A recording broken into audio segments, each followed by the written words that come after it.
কুরআন ও হাদিসের আলোকে বিশ্ব নবী হজরত মুহাম্মদ সাল্লাল্লাহু আলাইহি ওয়াসাল্লাম এর জীবনী ও অলৌকিক ঘটনাবলী পাঠ ১১৫ ৩০ জন আনসারী তৃপ্তি সহকারে আহার করবার পরও খাবার বেঁচে গিয়েছে। বাইহাকি।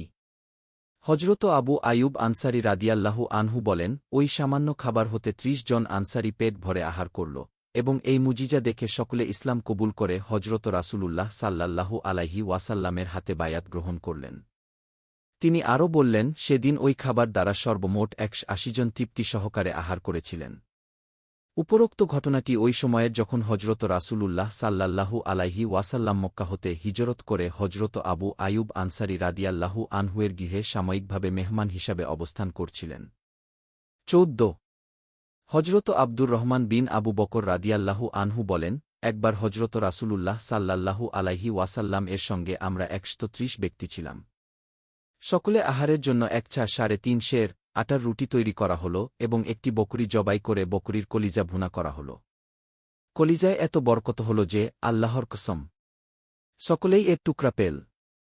বকরির গোশত ২টি বড় পেয়ালা পূর্ণ হয়ে গেল। আমরা ১৩০ ব্যক্তি পেট ভরে আহার করার পরও খাদ্য বেঁচে গেল। বুখারী। ১৫ হজরত আবু হুরায়রা রাদিয়াল্লাহু আনহু হতে বর্ণিত। তিনি বলেন, হজরত রাসূলুল্লাহ সাল্লাল্লাহু আলাইহি ওয়াসাল্লাম আসহাবে চুফফাহদেরকে ডেকে আনতে আমাকে নির্দেশ দিলেন। আমি সকলকে ডেকে আনলাম। সংখ্যায় তারা শতাধিক ছিল। হজরত রাসূলুল্লাহ সাল্লাল্লাহু আলাইহি ওয়াসাল্লাম তাদের সামনে এক পেয়ালা খাবার রাখলেন। সকলে তৃপ্তির সাথে আহার করার পরও ওই পেয়ালাটি পূর্ণ রয়ে গেল। এতে শুধু এতটুকু পরিবর্তন হল যে, খাবারের উপর আঙ্গুলের ছাপ দেখা যাচ্ছিল। আসহাবে সুফফাহ ওই সকল সাহাবাদেরকে বলা হয়, যারা মসজিদে নববীর পাশে দিন-রাত এলেম ও তাকওয়া হাসিলের জন্য পড়ে থাকতেন।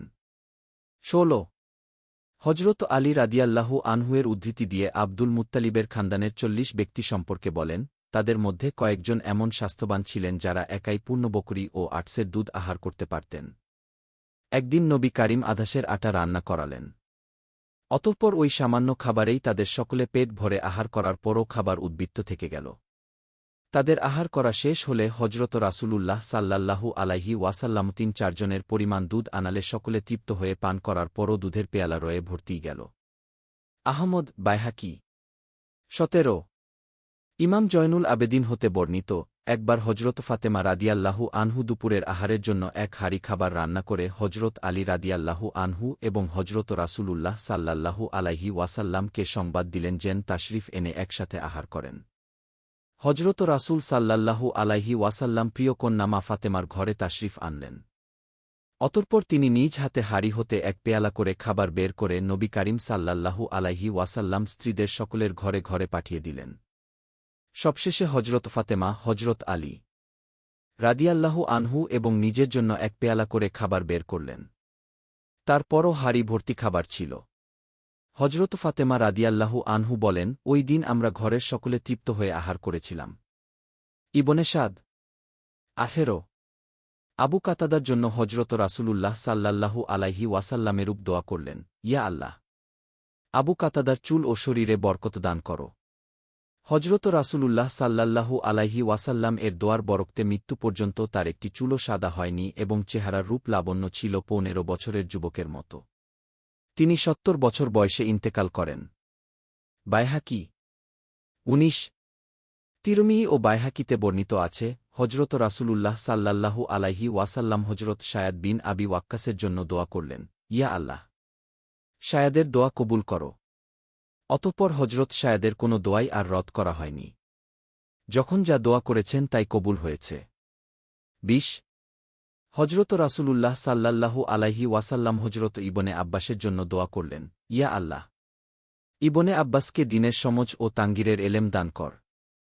হজরত রাসূলুল্লাহ সাল্লাল্লাহু আলাইহি ওয়াসাল্লামের দোয়ার বরকতে তিনি এমন এলেম হাসিল করলেন যে, অবশেষে তাকে বড় আলেম উপাধিতে ভূষিত করা হল।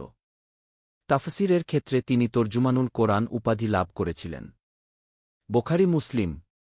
২১ হজরত রাসূলুল্লাহ সাল্লাল্লাহু আলাইহি ওয়াসাল্লাম হজরত মিকদাদের জন্য বরকতের দোয়া করলেন। ফলে অল্প সময়ের মধ্যেই তিনি প্রভূত সম্পদের অধিকারী হন এবং তার ঘরে বস্তা ভর্তি রৌপ্য সঞ্চয় হয়। তার স্ত্রী জাবা বিনতে জোবায়ের স্বামীর ধনবান হবার পটভূমি বর্ণনা করে বলেন, একদিন হজরত মিগদাদ কোনো এক মাঠে মল ত্যাগ করছিলেন। এমন সময় একটি ইঁদুর গর্ত হতে একটি আশরাফি মুদ্রা এনে তার সম্মুখে রেখে দিল। অতঃপর পুনরায় সে গর্ত হতে আরেকটি আশরাফি এনে তথায় রেখে দিল। এমনিভাবে একে একে 17টি আশরাফি তার সম্মুখে জমা করল।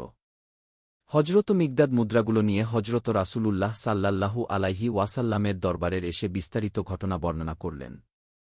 বিবরণ শুনে তিনি মিগদাদকে জিজ্ঞাসা করলেন, মিগদাদ, তুমি ওই ইঁদুরের গর্তে হাত দিয়েছ কি?